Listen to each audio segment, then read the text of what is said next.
Hello world, welcome back to Band on Band, the conversational podcast where a current or historical member of BSM's roster speaks about their favourite roster member. And today we're speaking with Elise from Oceanator. How's it going? Hey, great. Thank you for having me. I'm stoked to blab about this record. So you picked Illuminati Hotties. Fantastic pick, first of all. I'm surprised no one else has picked them.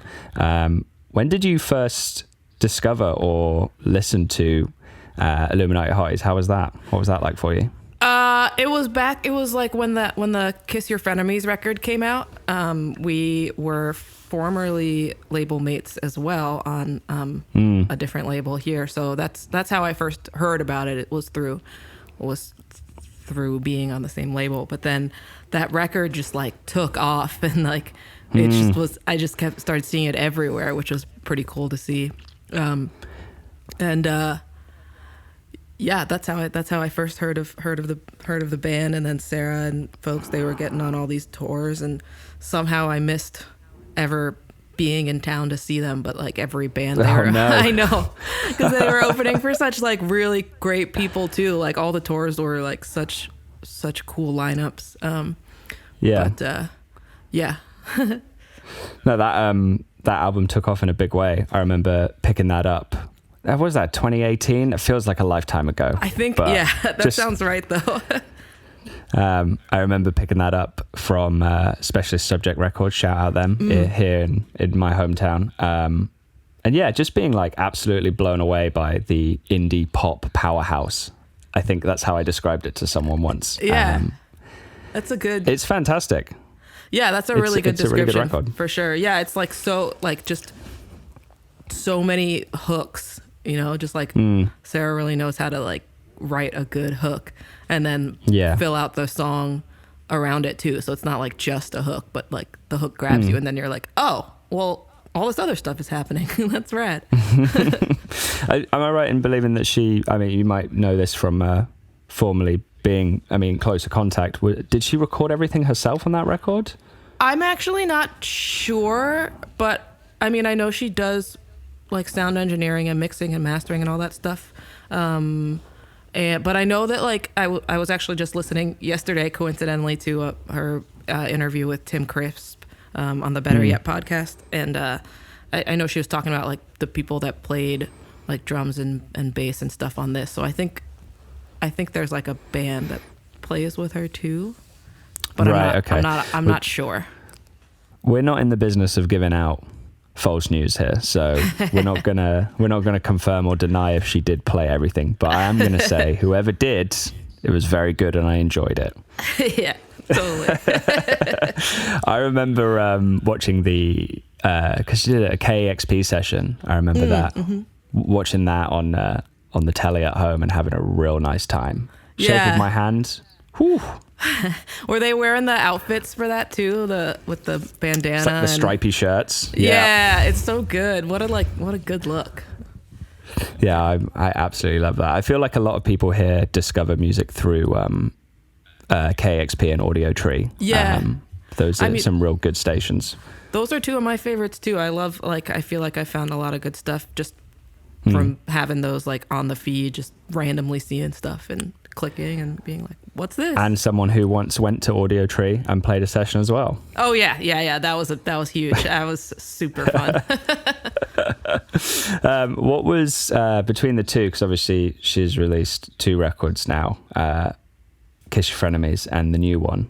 We're just going to abbreviate to Free IH because we'll get tangled up in words all night. Do you prefer one or the other, or do you have like an equal love for both of them? I think I prefer, if I was going to pick, I prefer this new one. I don't know, something about it just like really gets me. And like the first time when I heard it, when it was a cult classic, when it like leaked or whatever. Oh yeah. When I heard that, I just listened to it like 5 times in a row, just in my bed with headphones on, because I was just like, what is this? So like, yeah, I don't know, just something about that this new one just like really speaks to me. So if I was gonna pick, I think it would be this one. Yeah, I loved how when it leaked. I mean, I'll be honest with you, I didn't think it would kick off and so many people would get into it that quickly. Yeah. But with basically giving the game away on content bedtime, I'm surprised not more people on the internet didn't. Yeah. That was You know what I mean? surprising because like it literally says the band name in the song, which is like, I don't know. I mean, maybe, I guess sometimes people don't listen to the full record, and it is like track. That's it. 7 Lyrics or don't mean whatever. anything anymore. that too, yeah. but yeah, I remember hearing it and being like, "What is this?" And then getting to that and being like, "Oh, this makes so much sense." Like, cool. Yeah, there it is. Also, like, love the way that was thrown in. That song is like, that song and oh gosh, I always forget the names now. I just learned today. I just to go on a quick tangent. I just learned today while I was like pulling up the record to listen to it again before this, just to like have it super fresh in there. That Oh yeah, me too. I've done that today. Yeah. Don't worry. that like Melatonin Zone is called Melatonin Zone. I thought it was called Metal Tone Zone, like the Metal Zone pedal this whole time. And then I was like looking at the track list because I was like realized I didn't know all the names that well. And I was like, what? Like that says Melatonin Zone? But what's the one? Superiority. I have the record right here. Superiority Complex. Nice. Big Noise. That's yeah. the one. That is a good one. Those two I think are my faves. Mine always changes, and at the moment I'm really bumping on content bedtime. Yeah. I think the way that she strings away the lyrics, where she's like where she gives away that it's Illuminati hotties. I just love that sort of like rhythm that she pounds the way through that. It's almost like a rap. I'm going to call it a rap. It is. I feel like I can. Every time I hear it, I'm kind of like pumping my fist. I'm like, everyone wants so like, just like really going for it. It's just like, it's super locked in with like the lyrics and also the all the music. Like the whole thing just hits for sure. And like I'm always amazed when artists and creatives can create like positive sounding atmospheres out of negative connotations. So obviously the record is about a pretty bleak period of time and not really being into what's going on, but still somehow managing to make it a fun, like it's got boundless energy. Yeah, it's for a miserable record. It's very like anthemic, I guess you could say. Like I can see people just like screaming that at a show, just like a lot of the choruses and parts on here, just people get like just losing their minds and the whole crowd like screaming along and stuff, and like like you can really hear that energy like come through the recording even.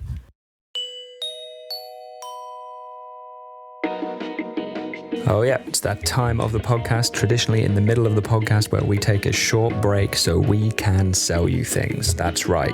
It's coming quick, it's coming fast, and it's hopefully, coming at a good time where you got a couple of extra change sitting in that pocket that you want to spend on lovely, lovely vinyl. Two big things that we teased about recently on the internet have now come alight. You can pre-order the new Laura Jane Grace record out later on this year. You can buy that now, buy that lovely vinyl. You can also, the other big record that we have coming out soon, you can buy the new I Am the Avalanche record. You buy the vinyl of that too. If you go to, the old website, bsmrocks.com. It's a pretty easy one to remember. Get in there. Treat yourself, have a lovely time, but do it after the podcast is finished. All right, please listen to this. It's dead good. Then go buy vinyl. All right, good. Glad we got that all squared out. Anyway, here's me, previous me, talking to Elise from Oceanator. Good stuff. I would love to one day see this live, which brings us nicely onto our next question. Was you've already admitted that you missed so many Illuminati hottie shows. I'm assuming you're in the same ballpark with me as never seeing Illuminati hotties then. No, never have. Not in the real life, on the computer screen I've seen. Not in the IRL. Yeah. Which is a shame because like I've heard and seen from videos like that the live shows are just so fun and like just like a whole like experience. Like they come out and they're like, okay, we're doing this now, and then they do it and then they leave and you're like, whoa, I just went through something. That's cool. So like someday I definitely hope to see them play, but yeah, and haven't yet. Hopefully we can see anyone play. I know. But that's fine. That's fine. You could be listening to this in the future and the gig economy's back up and running. Yeah. Don't worry about it. I had a full-on... It all worked itself out. I had a full-on panic about it last night. I was like, what if touring never, ever, ever comes back? And I was like, it's not possible. Like it's going to. It's going to be different. And I can't live in that reality. Yeah, it's not possible. It's going to come back. Something will happen. Moving back to a more positive note, I really enjoyed watching the Beatwave TV showcase that Sarah and the gang put together. Did you watch that? No. Whoa. What did I miss? I'm going to send it to you afterwards. It was just, it was a lot of the new stuff. All like, basically imagine you've gone to a show and you're expecting to hear the new record, but then you trip and you accidentally hit shuffle. And then everything, it just goes and you love it. Wait, it's great. Is this the one that was on YouTube like a couple weeks ago? Yeah. Oh, yeah. No, I missed it. I remember when it was streaming, I missed it. And then I was so annoyed with myself for missing it that I didn't watch it. But there's a bit of a theme going on here, isn't there? A lot of missing. I forget your favorite band on BSM. I had such a dumb reason too for missing it. Because I remember being at home and I remember also thinking like, you had something you wanted to do tonight, and then like not remembering what it was. But yeah, no, I gotta go back and watch it. I can relate to that feeling of going like, shit, I did have something to do tonight, but no, I think it's watching video games. Yeah, I probably was just like watching some rerun of something I'd seen before, or just like. It's fine. The Office is always good. It's always good. Even the bad seasons are always good. And like the British one is like always good. There's no bad seasons. That's a different podcast. We're not going into that. We can't go into that. There's not enough time. Final question. I think it's a good one. As you operate in the same realms and know each other better than most people, what is like the biggest inspiration that you've drawn from Illuminati hotties as a project and the new record?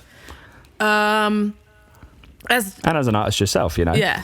Just as a project, like in general, it's just cool to see like another like non-man person out there doing their thing and writing their songs and just kind of like going for it in the way that they want to. But to this record specifically, I think there's just like, it's so many,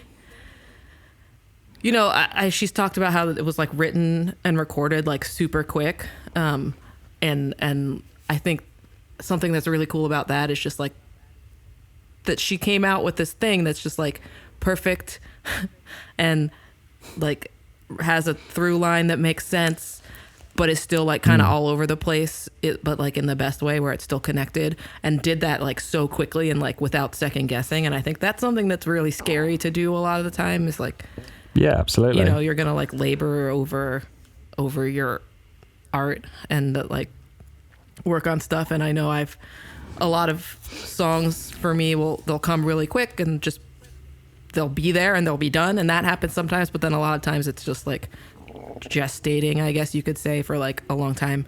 And so it was cool to see such like a fully realized project just like come out and turn around in such a short amount of time, and then think like, oh yeah, like sometimes it's cool to just go for it and like it'll work just out. Get it out there. Just do it.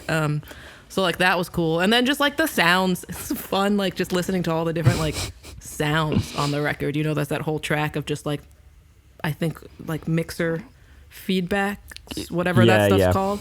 And just like that track still like goes, you know, like even though it's just like this kind of loopy noise thing, it's like it's cool.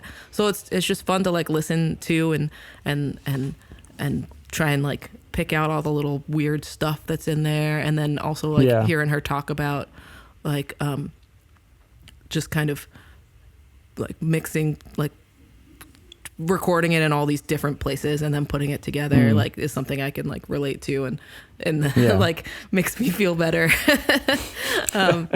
So makes you feel like you're going in the right direction as well. It's like it's which you are. Oh, thank you. But yeah, so it's, I think, I don't know, it's definitely been, it's one of my top albums of the year for sure, in terms of just like lists, like I love to listen to it, and I just feel like it doesn't get old. Like you can just keep putting it on, and you can just keep shuffling it around, and it's, you know, 1 through 12, keep it on repeat. It works every single time you listen to it.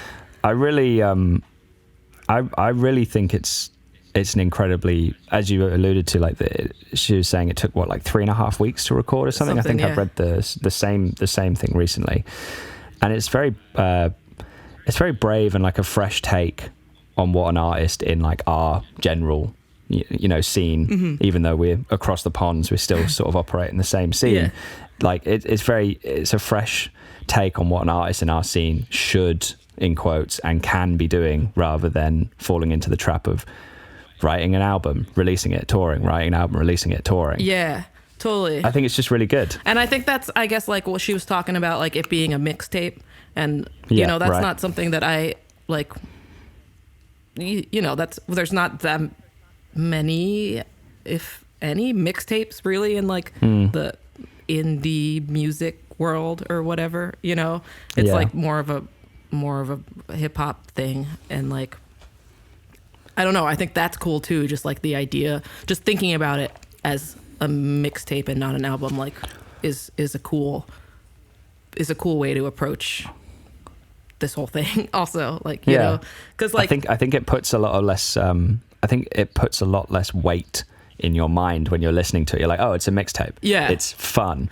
But any album can be fun. Any piece of art can be fun. Totally. And it seems like she's having loads of fun with this. But you put mixtape in your mind, and you're like, oh, yeah, I can try different things now. Apparently, I think that's helpful. Yeah, even in just in terms of creating it, like thinking about it as a mixtape, I think takes the pressure off. And it still is like, it's still like a, it doesn't sound just like a bunch of random stuff that you drag together and we're like, here's my stuff, like, which could be cool too, but it's different. And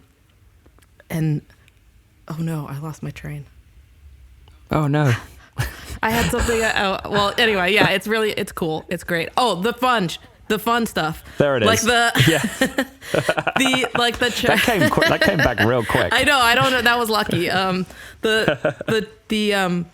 The track that's like the camp counselor. I just picture. I don't know. I picture it being like it's a summer camp and everyone's at the lake and like, hanging out and doing all their summer camp stuff, and then that comes over like the loudspeaker, like the big one, and it's just like, now hang on to your masters, folks. And I'm just like, that lyric kills me every single time.